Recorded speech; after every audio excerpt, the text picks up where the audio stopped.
Hugh Hendry has blown Cathie Woods' Robotaxi revenue estimate.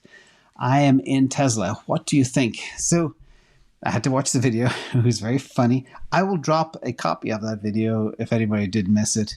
It was like somebody on an acid trip, but it was interesting. And you always have to take everything with a grain of salt. And you go back to data and you crunch the numbers and you find out where the truth lies. Well, I did that and I found the truth. So first of all, this is the video. Cathie was on CNBC and she spoke about Tesla, and they asked her about her price targets and size of the robotaxi market and all that type of stuff, and how she believes they are very close to nailing FSD, and how FSD is 5 times safer than regular drivers, all that type of stuff. A quick summary of her bullets. She expects the price of Tesla per share in 2027 to be somewhere between $1,400 and $2,500, depending on the bear and bull case. Also, the most important thing we're talking about today is she said on this TV report that global robotaxi opportunity is expected to be $8 to $10 trillion in revenue. I repeat that, $8 to $10 trillion in revenue by 2030.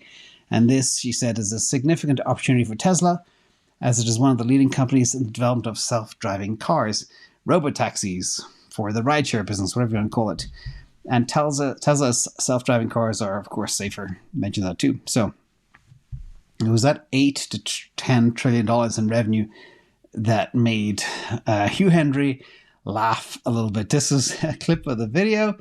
He was like, it's worth watching. It's only a few minutes long, but it's very funny. So let's dig into some numbers. And my critique of ARK Invest first. Again, don't believe everything you hear from analysts, first of all. So let's look at ARK in detail. Their whole thesis around Tesla is based on the purple here. That is Robotaxi. For example, in their 2027 call, they believe Robotaxi will make up 67% of the enterprise value, which is stunning. Okay, so cars 24%, stationary storage 2%, and insurance 2%. And the black stuff, human-driven ride-hail 5%. They also have another category called mini electric vehicles or something. But first of all, that's wrong. You can scratch that out of the gate. Now, getting back to ride-hail, I ran some numbers. I picked numbers from all over the world. So currently there are about 18 million taxis on planet Earth. There are 11 million Ubers. There are 1.5 million Lyfts. And there's about 30 million miscellaneous rideshare services in China and Southeast Asia, etc. Tons and tons of them. It's not all Uber by no stretch. Eastern Europe, etc. Now, the average revenue per taxi in the US, each taxi pulls in about $100,000 of revenue. All right. And if you imagine there are 60 million taxis on Earth, that could be 6 trillion. Okay. But that's a stretch. I'm just trying to back into the numbers and try to find out where this 8 to 10 trillion came from. But remember, that is 100,000.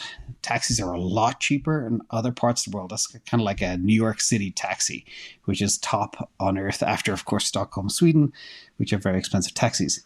Now, the United States, the rideshare revenue, typical Uber, Lyft driver makes $500 a week in the US, $25,000 a year. Not very much. I thought it would be a lot higher, but a lot of people only work 20, 25 hours a week. They don't do 60 hours a week. Of course, if you're doing 60 hours a week, you might be getting $75K a year. Now, I believe the global rideshare average could reach 25,000 in 2027. And I believe the total ride-hailing market could reach 290 billion by 2027. So I'm trying to back in. I get nowhere near that 8 to 10 trillion, first of all. Second of all, I looked at their Monte Carlo simulations. So on the left-hand side, they've got their ride-hail Monte Carlo. That gets to about 446 billion in revenue. And the ride-hail 5K simulation from GitHub, 235 billion in revenue. The highest number across both were 2 trillion and 1.2 trillion. So again, that's by 2027, but maybe they expect an exponential gain from 2027 to 2030. That's also theoretical. Then we go to my model that looks at the Tesla business and where the 8 big revenue lines are coming from. And this is where I was quite disappointed with ARK because they completely missed the boat. First of all, Elon Musk himself, he clearly stated energy storage will be bigger than cars. Elon Musk said he believes that Tesla energy, which includes energy storage, solar, etc., will be bigger than its automotive business in the future. We just don't know when.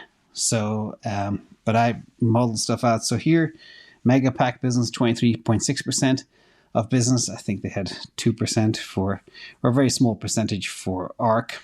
Bots, I have 28%. They're coming, like it or not. Vehicles, 19.3%. We're kind of close there. And Robotaxi, I only have 16.7%. And my insurance is 0.1%, despite they have it as 2%.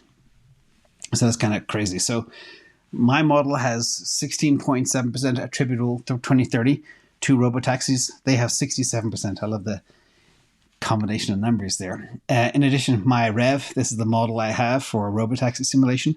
I believe it'll add about $1,366 to stock price based on 5 million Robotaxis by 2030, which is also my bull case, by the way. That's a big stretch. Average revenue per vehicle globally, remember these will run all over the world, $50,000, which is sandbagged. Total revenue, $250 billion, margin 65%, etc. That's how I back into that. So again, nowhere near $8 to $10 trillion. In addition, is one thing, the channel was new at the time, March 5th. I've been doing videos about 8 to 10 weeks. And on March 5th, 2021, I did put out my forecast for Tesla, bull, bear, and expected price. And it's funny because literally 2 weeks exactly later, ARK Invest come out with theirs, and their numbers are almost bang on exactly what mine were. Remember, these prices, though, are before a 3-for-1 stock split. So my bear case for 2025 back over 2 years ago was $511. Tesla's about just under 200 now, a little bit under 200. So I do believe very much in these numbers still, even though they're over 2 years old. But that shows you that I don't know where ARK sometimes get their numbers. And maybe Cathie Wood made a mistake. But by my estimates, the mistake is very bad. And I tried to figure out how I could back into it somehow, justify it. I couldn't. So my conclusion is ARK and rideshare to deliver 8 to 10 trillion in revenue by 2030. I think Cathie's off by a factor of at least 40x. Therefore, Hugh Hendry is the winner. So Paddy P, you're right. And this is funny. His bubbles are unsustainable. Or sustainable. Who knows?